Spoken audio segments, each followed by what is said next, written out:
Esto es RPA, la radio autonómica de Asturias.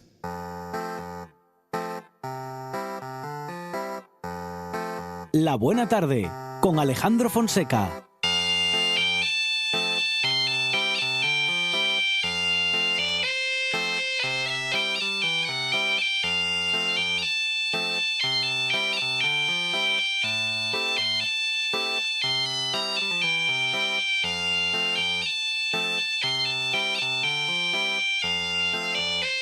El único colaborador que se compone su propia sintonía en este juego musical que hacemos con Teber cada semana. Teber, ¿qué tal? Buenas tardes. Buenas tardes, pues nada, un día más aquí. Muy bien, y este juego en el que nos adentramos en las músicas del mundo, en la evolución, músicas del mundo que también nos acercan a la música asturiana, porque hay muchos caminos que empiezan dando una vuelta por el mundo, terminan en Asturias, y en ese juego estamos, Teber. Sí, es interesante el ver cómo incluso esto que hablamos de la antigüedad tiene cabida en la actualidad. Es impresionante cómo la arqueología, sobre todo en los últimos años, al evolucionar las técnicas de investigación y sobre todo también los medios, aparecen cada vez cosas más antiguas en los tiempos modernos. Sí. ¿No? Parece un oxímoron, ¿no? Aquí el que descubramos la antigüedad en los días de hoy, ¿no? Y es gracioso y curioso, porque este miércoles 10 de febrero se publicaba un artículo en El País que decían que apareció la concha de caracol más antigua del mundo, que se hizo sonar por primera vez en 18.000 años. ¡Wow! Algo así como un instrumento musical, sí, cogido de la naturaleza, que estaba esperando volver a sonar. Sí, exactamente, 18.000 años enterrada para volver a sonar, y se encontró en una cueva de Marsulas en Francia. Pertenecían en época histórica a la cultura magdaleniense, que es uno de los grupos más antiguos del Paleolítico Superior, uno de los últimos grupos de ese periodo, y produce un sonido similar al de una trompa. Este dato se lo quiero agradecer a mi prima Mónica, que es historiadora del arte, y me chivó la noticia. Gracias, Mónica. Pues es muy interesante eso, lo de el unir el concepto de la arqueología con la arqueología musical, que existe como tal, y existen proyectos que están relacionados con ello, que era un poco el hilo que quería continuar desde el trabajo anterior. La arqueología es una ciencia que estudia los cambios del ser humano como sociedad a través de las diferentes huellas que encontramos a lo largo de los años, ¿no? En el palacio, ahí en la plaza de Felipe II de Madrid, dentro de la propia plaza hay una escultura que es como sería una arqueología de los tiempos actuales, ¿no? Entonces puedes encontrarte como ropa, llantas de coches y demás, como si fuese fosilizado, ¿no? Entonces es un poco lo que nos estamos encontrando en la música, ¿no? Un poco todos esos instrumentos y esas huellas que nos encontramos tanto en túmulos funerarios, menires, pirámides, acrópolis, propios circos romanos. Y claro, sí encontramos los vestigios arquitectónicos, un poco el arte de cómo se pintaba, pero claro, a nivel musical es muy complejo, porque realmente los instrumentos o no llegaban, o simplemente nos encontramos con las recreaciones en pinturas o incluso en lápidas, ¿no? Entonces, la pregunta que se hicieron dos artistas que se llaman Yerko Lora, que es catalán, y la japonesa Kuan Yin, era cómo era la música en esos tiempos, ¿no? Entonces, en el 2015 se unieron como un proyecto musical. Lora cuenta que en el 2008 viajó a Mali para aprender a tocar la kora, que es un tipo de instrumento de cuerdas africano, que parece un poco a las arpas, ¿no? Recuerda un poco a ese tipo de sonido. Se dio cuenta que ese instrumento no era de música, sino que era para contar historias. Entonces vio que había algo más allá que simplemente la música. A partir de esa sensación que tuvo el de contar historias, pues lo que hizo fue hacer un proyecto musical al hilo de todos estos instrumentos que fue descubriendo, ¿no? Yo lo relaciono porque los músicos necesitamos expresarnos de esta manera, es una herramienta nuestra de expresión. Entonces esta primera pieza que vamos a escuchar es a Yerko Lora con la kora africana.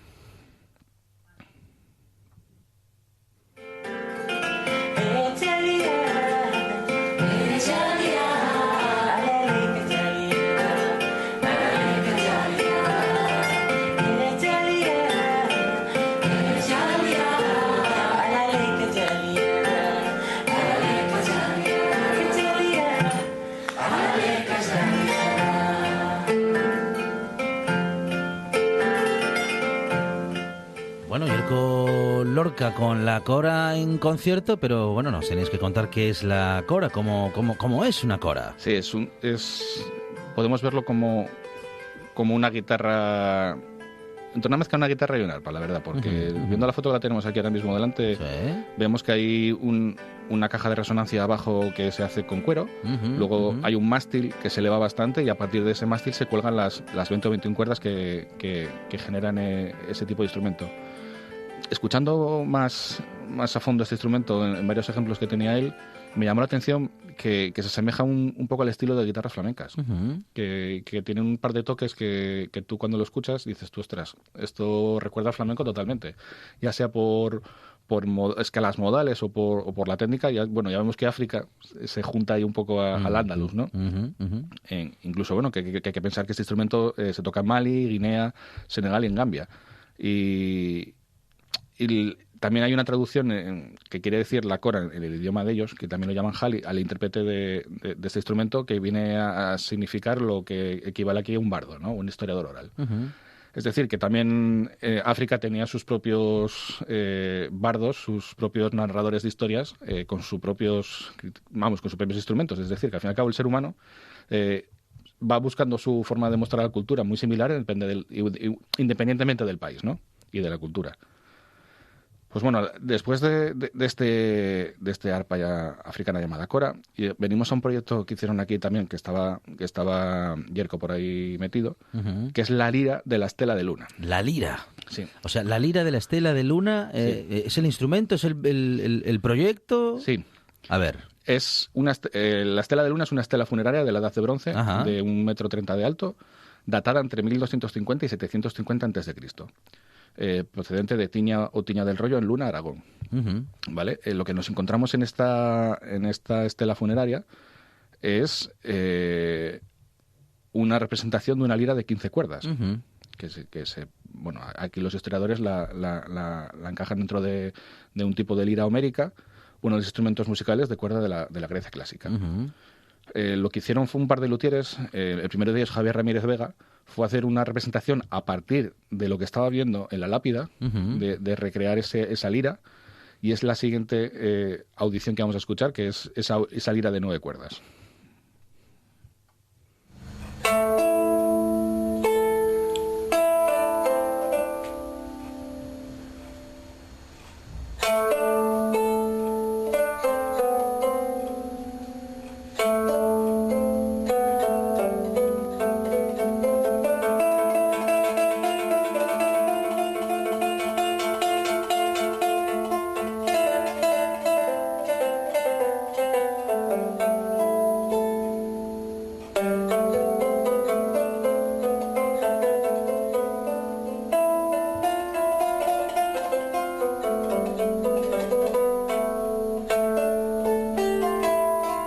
Escala de ida y vuelta con un bajo que se repite cada tanto y que nos acerca al son. Bueno, a mí al menos me suena a oriental. Sí, volvíamos a hablar eso cuanto más nos acercamos a Grecia, Turquía, nos acercamos a Oriente Medio. Las culturas obviamente se empiezan a juntar, incluso, estas son las fuentes y raíces de esas mismas culturas, ¿no?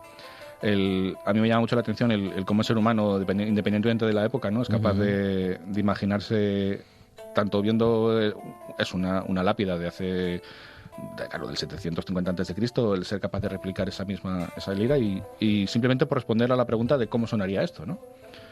El Yerko cogió este tipo de lira y fue un poco más allá. Lo que hizo fue el meter y hacer que realmente tuviese esas 15 cuerdas que aparecían en el dibujo, y para poder luego tocarlo, claro, porque nosotros cuando nos pillamos un instrumento lo normal es que te venga un manual de típico cómo tocar la guitarra, ¿no? Pero claro, cuando te construyes tu propio instrumento de hace miles de años, pues no viene ese manual, ¿no? Sí, sí, sí. Entonces lo que utilizó... Ni hay tutoriales. No, y YouTube está complicado que lo tuviera. Entonces lo que hizo Yerko para poder un poco buscarle ese sonido a este tipo de instrumento fue aplicarle técnicas de la cora. Es decir, sabíamos que la cora era un instrumento que podía encajar a esto, y lo que hicieron fue, que podemos escuchar ahora con Quan Yin, la versión del epitafio de 6 kilos, que escuchamos anteriormente, que era aquel epitafio que había compuesto un marido a su esposa cuando murió. Y lo que lo que hicieron ellos fue hacer esa versión con esta lira de 15 cuerdas.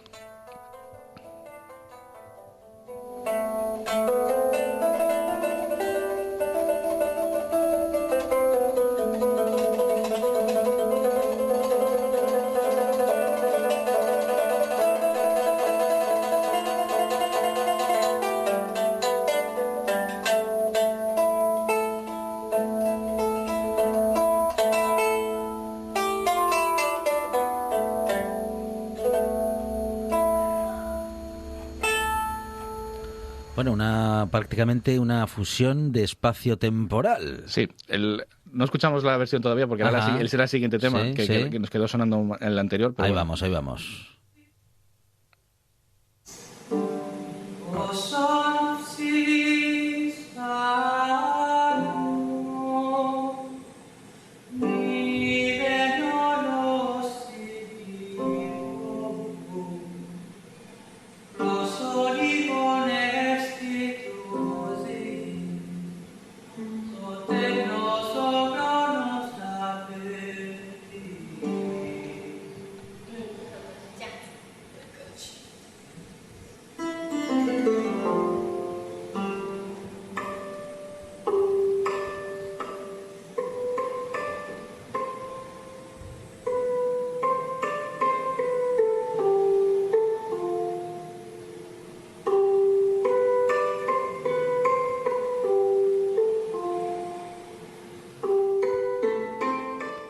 Ahí está esa, esa versión de la que hablabas, Teber. Sí, como lo que tú dijiste, esas fusiones espaciotemporales. Estamos haciendo de las primeras piezas musicales datadas en la historia de la música, con instrumentos que construimos a día de hoy, pero que son recreaciones de hace siglos, ¿no?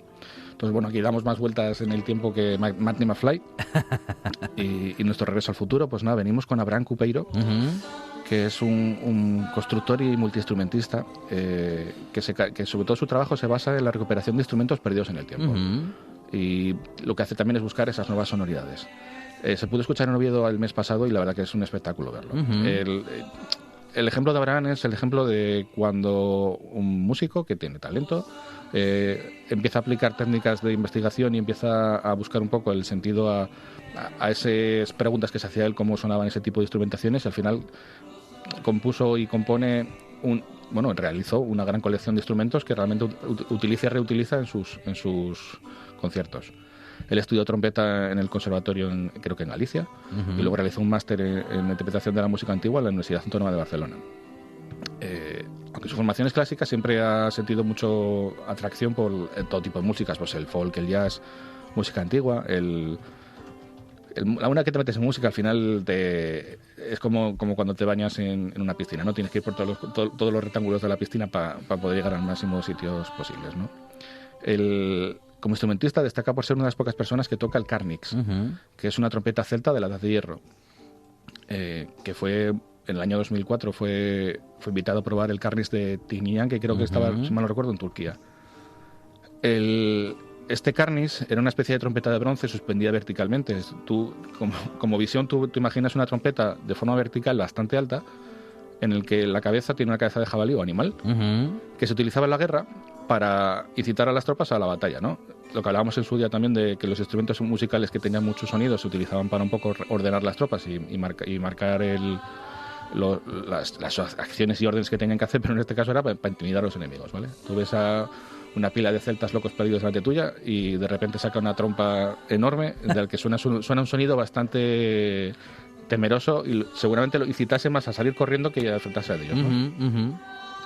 Bueno, fíjate, los instrumentos musicales utilizados como aviso, ¿no? Para amedrentar al enemigo. Sí, una herramienta intimidatoria totalmente. Sí. Incluso antes de que existiesen porras o cosas de estas que se utilizan ahora para distanciar a la gente, ¿no? Pues vamos a escuchar a Abraham Cupeiro tocando el Carnix en un concierto con Carlos Núñez.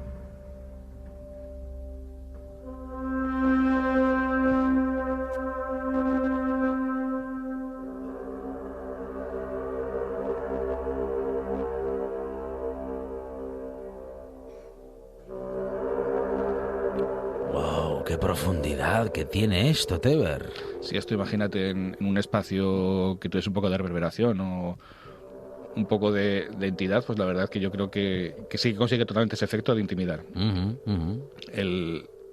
Abraham, pues eso, su abuelo tocaba un instrumento ancestral de la tradición gallega llamada la corna. Ajá. Y que también él está recomponiendo un poco, digamos, un poco ese repertorio y esas piezas que se tocaban con ese instrumento. Su interés por la organología también le ha llevado a conseguir una colección de más de 200 instrumentos de todo el mundo y de distintas épocas, que lo enseña dentro de una colección que hace un concierto monólogo bajo el nombre de Resonando en el Pasado. Hace ese recorrido musical, incluso viendo un vídeo de los que tenía él aquí con el Ayuntamiento de Oviedo. Tocaba la flauta de hueso de buitre, que hablamos el otro día de ella, que era la primera flauta que se encontró en la historia, y tiene esa reconstrucción de esa flauta y es capaz de tocarla en ese mismo concierto. Entonces, el siguiente instrumento que vamos a escuchar de esa colección se va a llamar la fula, que es una flauta de África Occidental.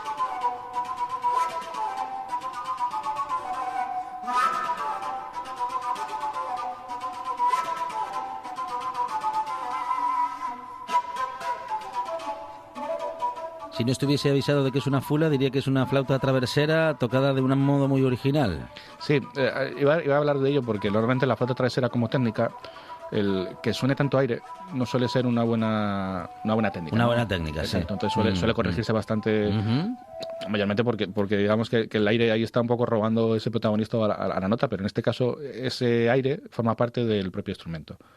Sí, realmente es una flauta travesera, pero hecha en la visión que tuvo ese occidente africano para hacer esa versión instrumental.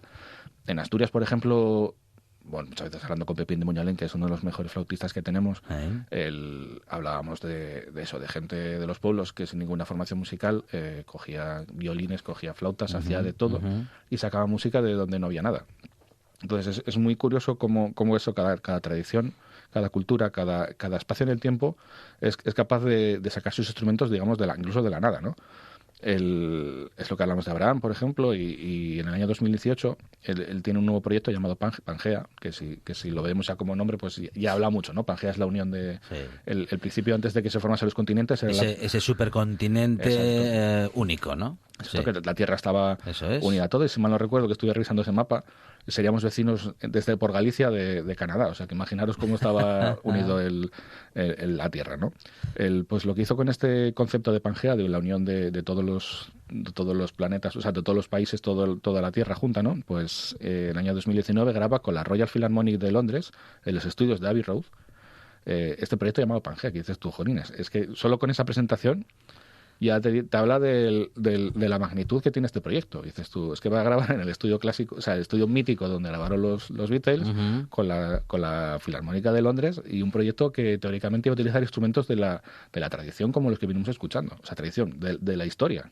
Entonces, sí, de la tradición respecto de la humanidad. Exacto, sí, que es lo que hablamos siempre, ¿no? La tradición, ¿dónde para la tradición? ¿no? Claro. Si nos ponemos a remontar, pues eso, la tradición seguramente es más tradicional pintar bisontes en una cueva que salir disfrazados en carnaval, ¿no? Si nos ponemos a retomar la historia.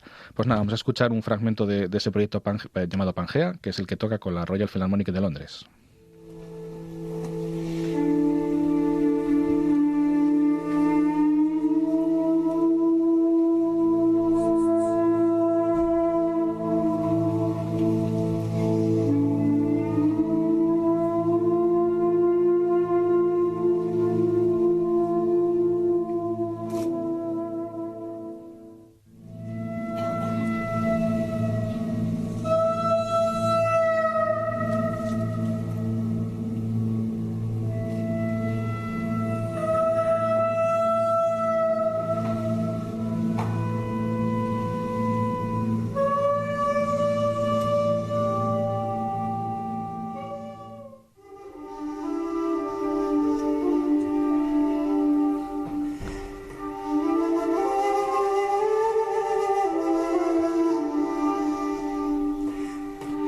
Probablemente estemos escuchando sonidos que hayan sido los primeros que se escucharon en la Tierra cuando ni siquiera tenía ese nombre.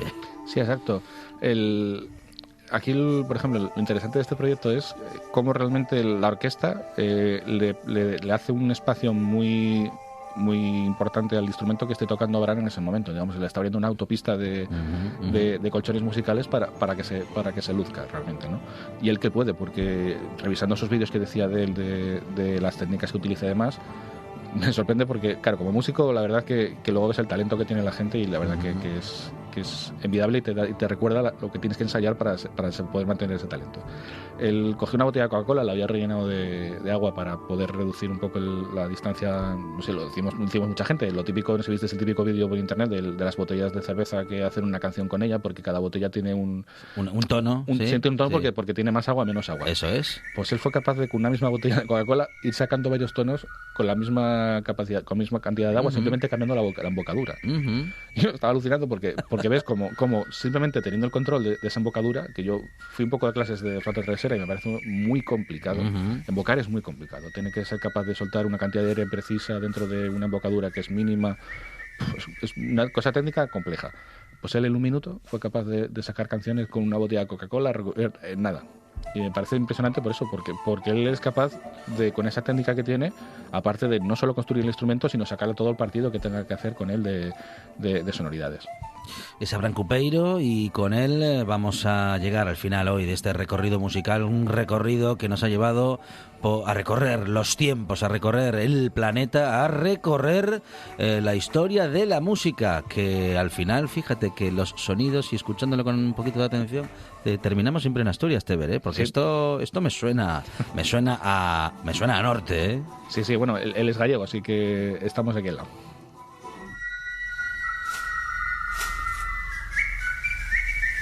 Teber y las músicas del mundo. Prometemos especiales como este, y que en las próximas semanas nos van a llevar a seguir recorriendo la música del mundo y también la historia de la música de Asturias. Teber, muchas gracias. A vosotros.